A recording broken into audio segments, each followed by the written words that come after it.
वेंकी दादा, वेंकी दादा, चल मला फोन आला होता. आईला शुद्ध आलीये. चल. मला पण आईला कधी जाऊन भेटते ना असं झालं. चल ना आपण जाऊया. पण थांब जानू, तुला तुला आता फोन कोणाचा आला होता? ते मला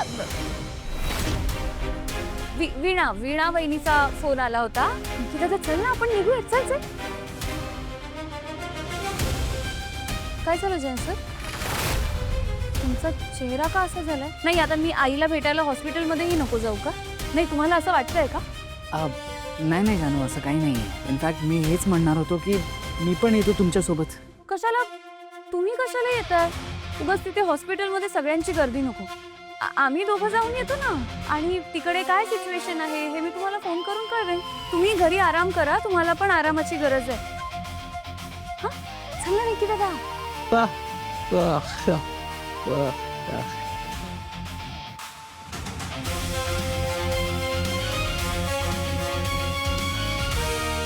थँक्यू. ये.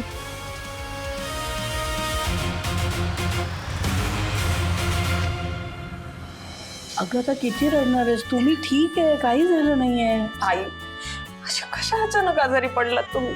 हे असं बेड मध्ये झोपलेलं मला अजिबात बघवत नाही बाई. चला बरं लवकर घरी, लवकर बऱ्या व्हा.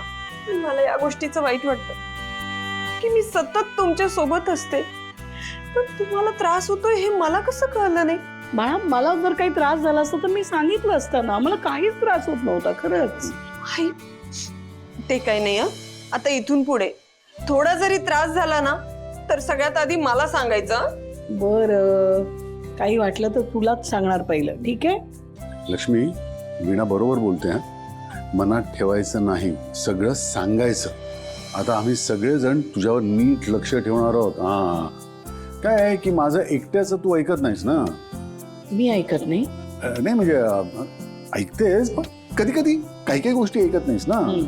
तेव्हा आम्ही ठरवलं आता तुझी कामं आम्ही सगळे मिळून वाटून घेणार आहोत. बरोबर बोललात बाबा तुम्ही. हो बरोबर, माझा फुल सपोर्ट आहे. पण मला सांगा, आई ऐकणार आहे का हे सगळं? हे हरीश, आपण ऐकायला लावायचं.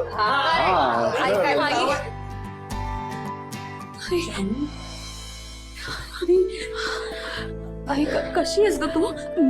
मी ठीक आहे बाळा, काही काळजी करू नकोस, तू रडू नकोस. तुला अशा हॉस्पिटलच्या कपड्यामध्ये बघायला मला अजिबात नाही आवडत आहे. मला खरंच काही झालेलं नाही. तू आधी रडायचं थांबव बघू.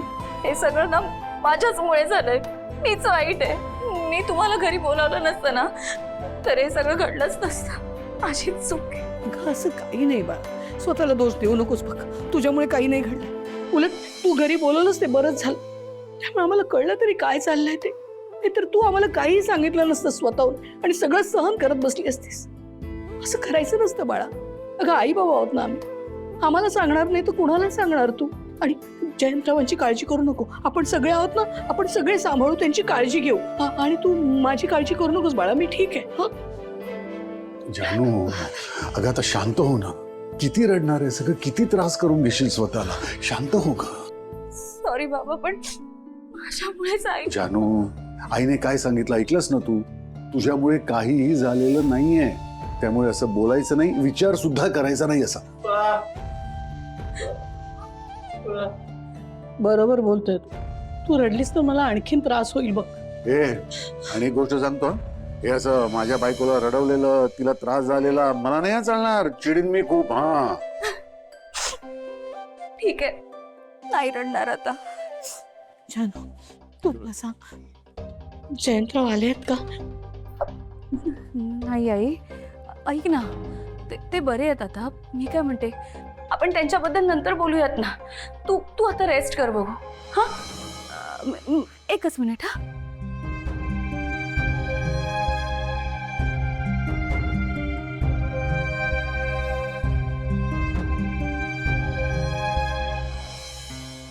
जानू, हा, आय कॅन अंडरस्टँड.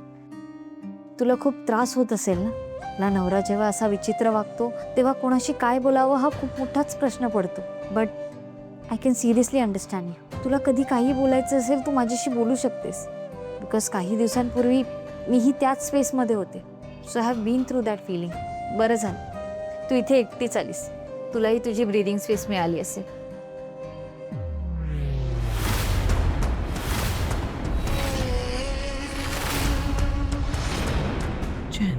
जयंत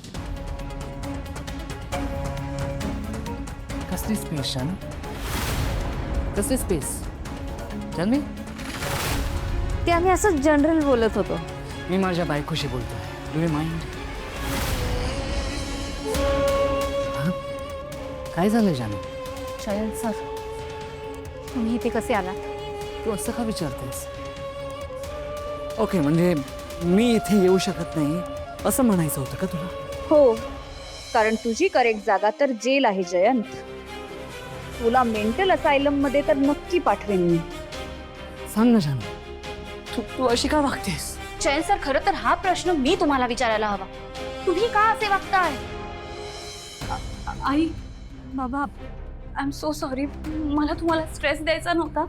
ते एक मिनिट, तू सॉरी म्हणालीस? तू सॉरी का म्हणालीस? तू माझ्यामुळे सॉरी म्हणालीस सगळ्यांना? म्हणजे you are ashamed of me? हा हे जानू, तुला लाज वाटते माझी? म्हणजे मला आत्ताच्या आता सांग, तू are you ashamed of me? माझ्यामुळे तुला इथे बरं वाटत नाही जानू? मला सांग ना, तुला माझी लाज वाटते? मी बोलतोय ना माझ्या बायकोशी. मध्ये अडवू नकोस मला. नाही या जयंत, तू घरी कसाही वाग, पण आईला बरं नसताना प्लीज असा वागू नकोस. जयंत सर, जानू जस्ट माझ्याशी बोल ना प्लीज. काय बोलू मी तुमच्याशी जयंत सर? सांगा ना, काय बोलू? तुम्ही बघा कसे वागताय. You need help. नो जानू, I need you. I need you जानू. प्लीज ही गोष्ट समजून घे ना. मला तुझी गरज आहे जानू. कोणीतरी प्लीज समजावा नाही का? I love her. I love my जानू. प्लीज जानू, I need you. Venky please, तू तरी प्लीज सांग ना. आपण दोघे मित्र आहोत ना लहानपणीचे. जानूला सांग ना की मला ती हवी आहे. मला हवी आहे ती. I need her. प्लीज तिला बोल ना. ती माझं ऐकतच नाहीये. अच्छा, सॉरी. तुला मी इथे यायला नको होतं ना? पण जानू, आई, बाबा, आम सॉरी. माझ्याच्याने घरात थांबवलंच गेलं नाही. मी खूप गिल्ट मध्ये होतो. मला आईंना सॉरी म्हणायचं होतं. मला असं झालेलं की कधी एकदा आई शुद्धीवर येत आहेत आणि मी त्यांना भेटतोय. कारण का मला खूप त्रास होत होता त्या गोष्टीचा की तुम्ही त्या दिवशी माझ्या घरी आलात आणि तुम्ही मला अशा अवस्थेत बघितलं. सॉरी. मी ऍक्च्युली खूप स्ट्रेसमध्ये होतो म्हणून ते माझ्याच्याने असं झालं. तर बघा, मी परत असं काहीच करणार नाही. म्हणजे जानूला त्रास होईल असं मी कधीच काही करणार नाही. I promise.